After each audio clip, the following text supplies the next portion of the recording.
Hey, everyone. Everyone is asking this question right now. Should I buy? Should I sell? Should I wait? Today, I'm going to break down what's really happening in the market right now and what this means for you as the listener, right? So what does the data say right now? Are home prices rising or are they flat? Is inventory still low or finally increasing? And are mortgage rates where we're at or where we're going?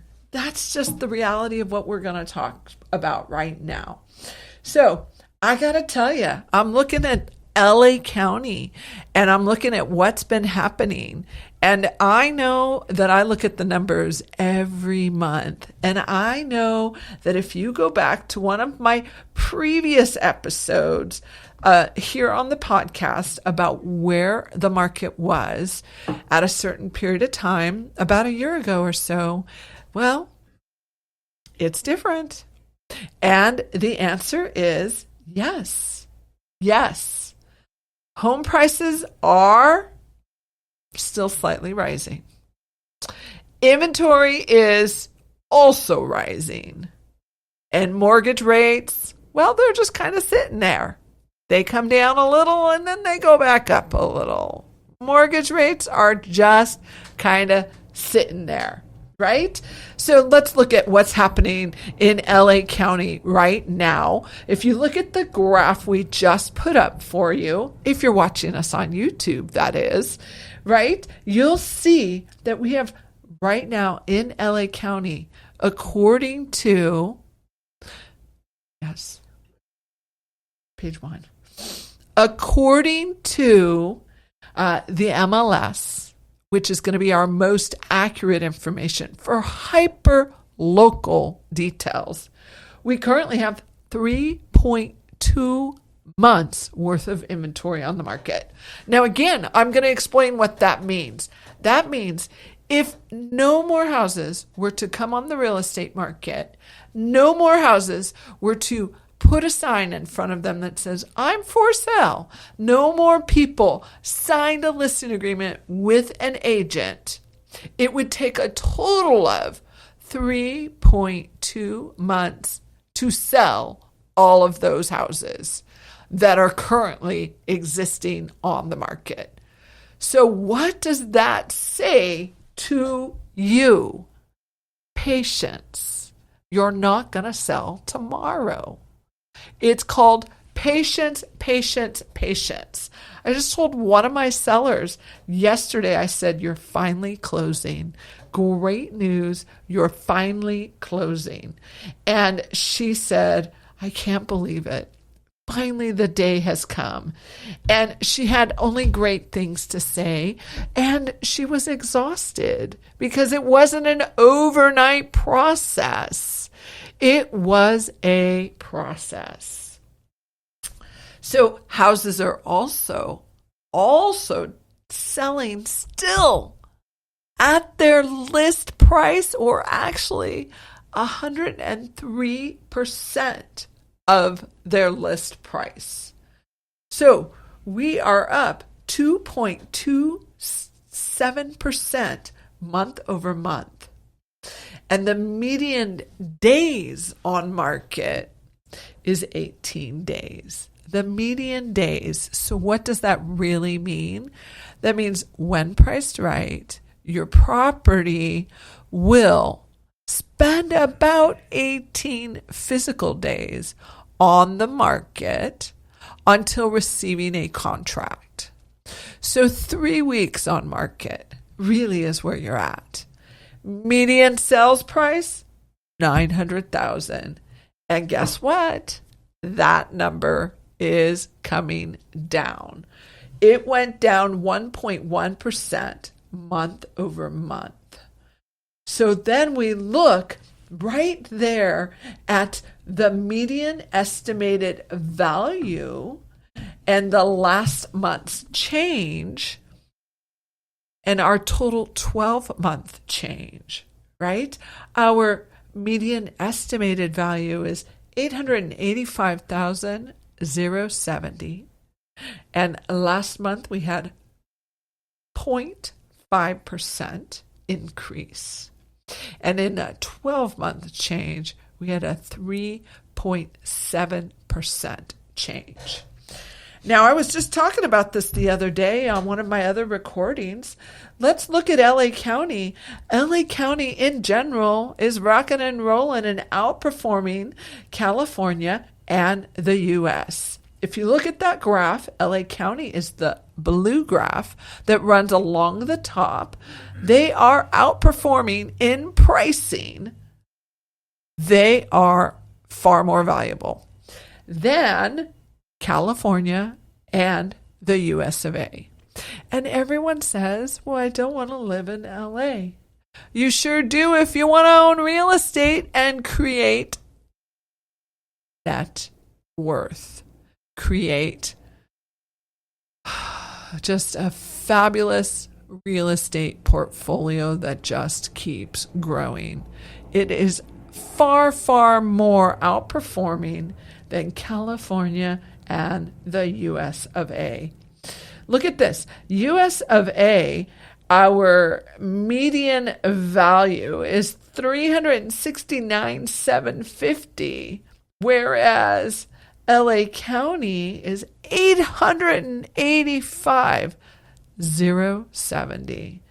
And then California, well, if you're just hanging out in California, you're doing darn good at $795,560. And look at the growth since July of 2008. Look at the growth of real estate. You'll see, too, in May of 2022, we did have a slight downward slide in the real estate market in LA and California, but not in the US of A. A little bit, but not as dramatic as it was in LA. So what really happened in 2022? What did that market look like? Can you get back to that and say 3 years ago, what was happening in 2022? Well, the market was definitely doing new things. Now, I would love to just say, like, why is this happening? What is going on with the real estate market, right? What do you buyers need to know? Is now a good time to buy? How to win an offer in a low inventory market?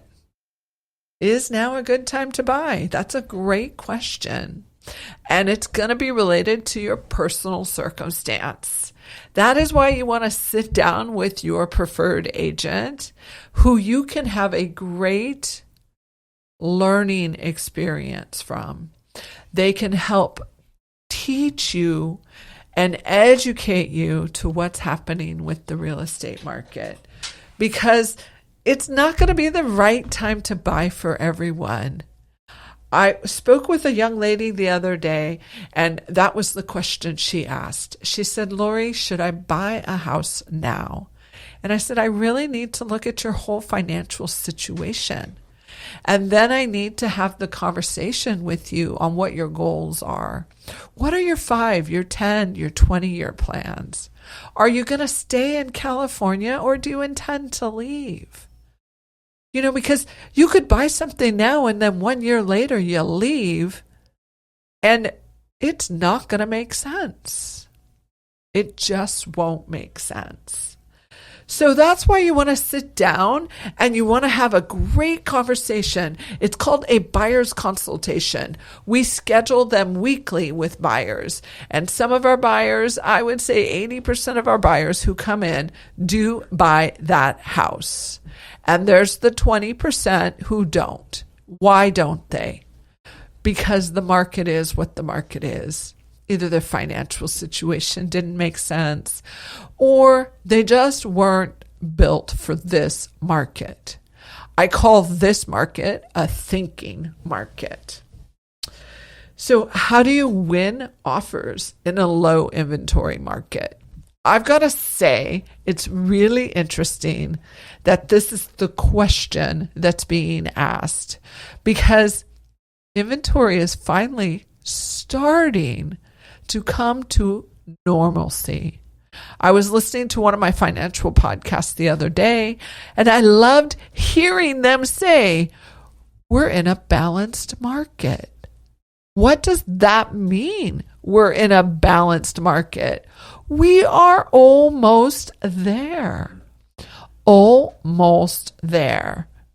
That means inventory is rising and buyers have options.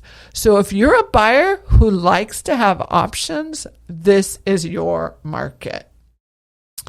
And how do you win an offer in a low inventory market? Well, let me tell you this.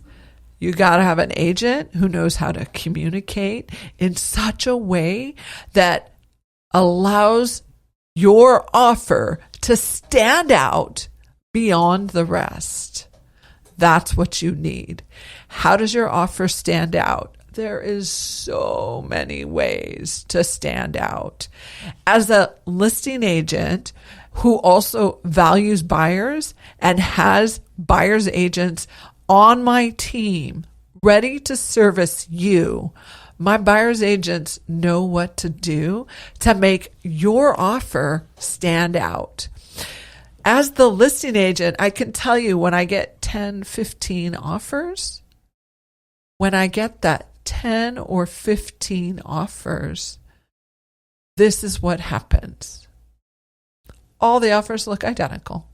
Say the property is listed at $900,000. Well, I get 10 offers that are all $900,000 or $905 or $920. They all just look the same with the same timelines. And then there's our offer that's priced maybe at $929,888. And well, we're going to do our contingency timeline much shorter or longer, whatever it need. You need to look different. The way your agent packages your offer matters. The way your agent communicates your offer matters.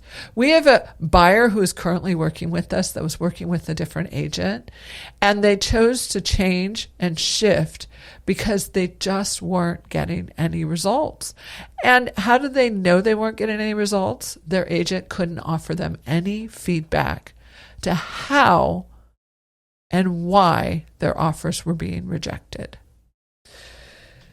So sellers, what do you need to know?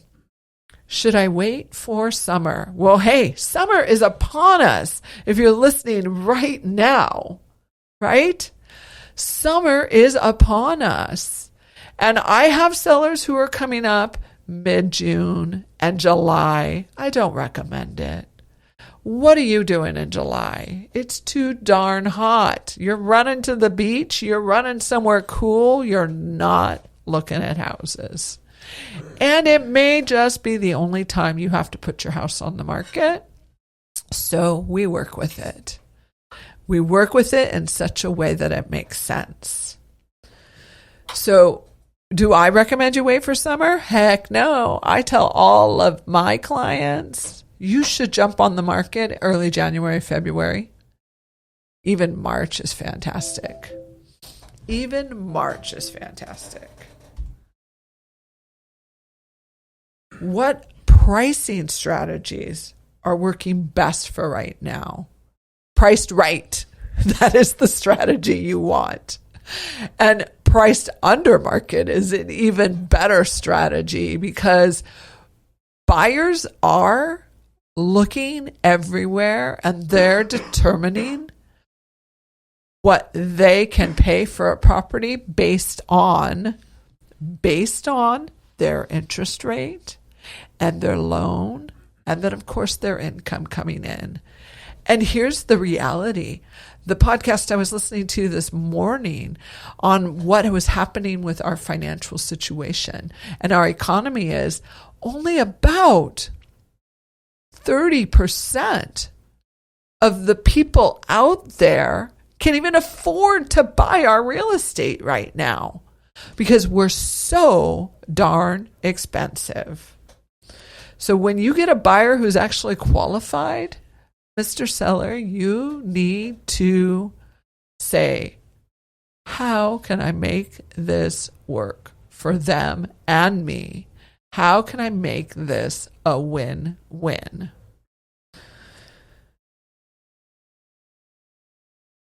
What's next? What homeowners should be doing? Look, homeowners, you got lots of equity.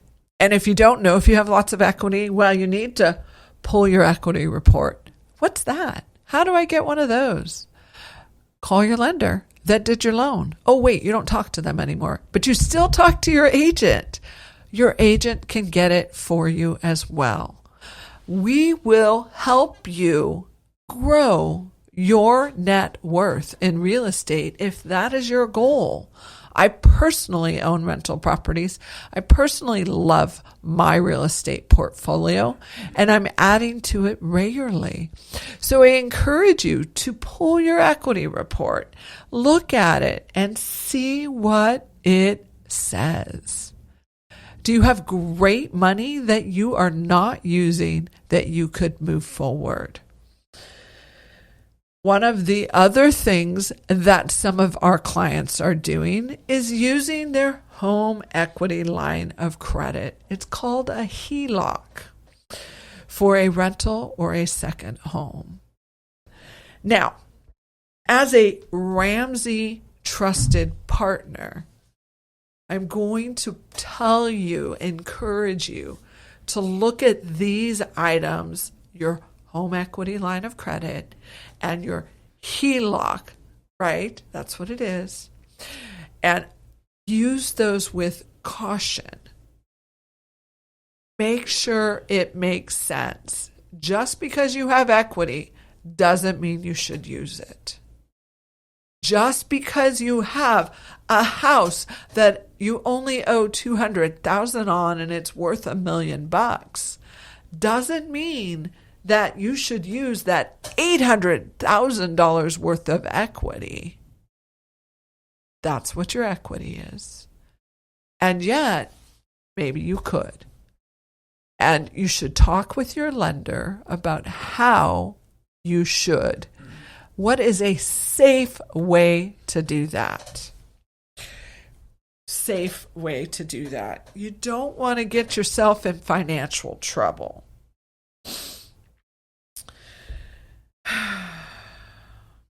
I'm going to end with this, right? Where do I think the market's personally going? I've been doing this for 20 years. I love what I do. I love real estate. I love seeing families move real estate purchases forward, grow their real estate portfolio. The real reason I believe people should be vested in real estate is it's one of the quickest and yet longest ways to grow your net worth, to grow your personal wealth portfolio. Because down the road, I've been talking about this a lot, down the road, your family may need something. Your significant other may need medical care, may need to go to college, may need to do, there could be a tragedy. Any of those things could happen. And to have more than one piece of real estate to help fund those unexpected things is the best thing you can do. My husband said to me the other day, he said, "Babe, I don't want to have to sell our house to pay for medical expenses." And I said, we won't have to, because we're putting ourselves in a place where if we sold anything, it would be one of our rental properties, so that our house is secure. Whatever it is you need to do, Whatever feels right to you, I encourage you to look at how do you build your net worth? What do you need to invest in to grow your net worth to help you down the road or help the family that may need your help because for whatever reason, they didn't grow it. They were unable to. How can you be that person who abundantly supports others? That's my goal. That's my goal in my life, to be able to abundantly support and help others.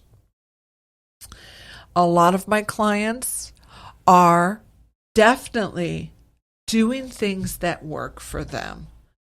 They're building their real estate portfolios. They're growing their real estate empires. And they're doing it in such a way that makes sense for them. Slow and steady. Slow and steady gets you there. It doesn't happen overnight. You got to have the down payment. You got to do the work. But once you start moving it forward, it's slow and steady. And it's not easy. And it's not for everyone. There's plenty of ways to grow your net worth. Sit down and talk with a financial advisor. I am not one. I just know how to purchase real estate in such a way that it's been a positive impact for me and my clients around me. I've been meeting with many clients recently that are, Lori, I've got to sell my house because of medical expenses. It's scary. That's called being self-insured. You're helping yourself win when things get rough. Without your real estate, that just can't happen. Unless you invest in other stuff. And there is great things out there to invest in. So jump out there and talk to some people, some professionals that can help you. I'm just going to encourage you all now to just move forward in what feels good for you. If you're thinking of selling your house, schedule that listing consultation. If you're thinking of buying a house, schedule that buyer's consultation. If you're thinking of buying a house out of state, call your realtor. They know someone that can help you there. If you're thinking of growing your personal net worth, call a financial advisor. They can help you do what's right for you. I think one of the best things a tax advisor gave me for advice on building my financial freedom, my financial future, was he said, Lori, you get real estate, so why not invest in that? Because there's all kinds of options out there and you wonder. And I said, you're right. I get it. I love it. And I understand it. And because of those words of wisdoms and all the conferences I've been to and all of the client interactions I've had of people's ups and downs, I've been able to successfully move my real estate portfolio forward. And I'm still not done. And I don't think you are either. So get out there and talk with the person that makes best sense for you. We would love to hear what you're investing in and what has allowed you to win. I'm just telling you, things out there aren't easy. If you look at what the news is saying, right? If you look at everything else that's happening out there, all the things that are being said, you go, well, should I do anything? Yes, you should. Schedule that appointment with the professionals and get out there and get the knowledge you need to move you into action. I mean, I'm looking at what Realtor.com just put out today. Home buyers are finding a silver lining in a stalled housing market, especially if they're in this group. Opportunity is upon you. All you have to do is schedule an appointment with the professional that makes sense to you. And it may be 1, 2, 3, or 4 professionals. Do your research, get yourself educated. The more you listen to this, the more you'll start to understand. I know what I've done. 20 years of listening so that I can become what I've become and what I'm still growing to be. It's such an exciting opportunity. You're not done growing either. Let's get out there. Let's get some real estate resolved.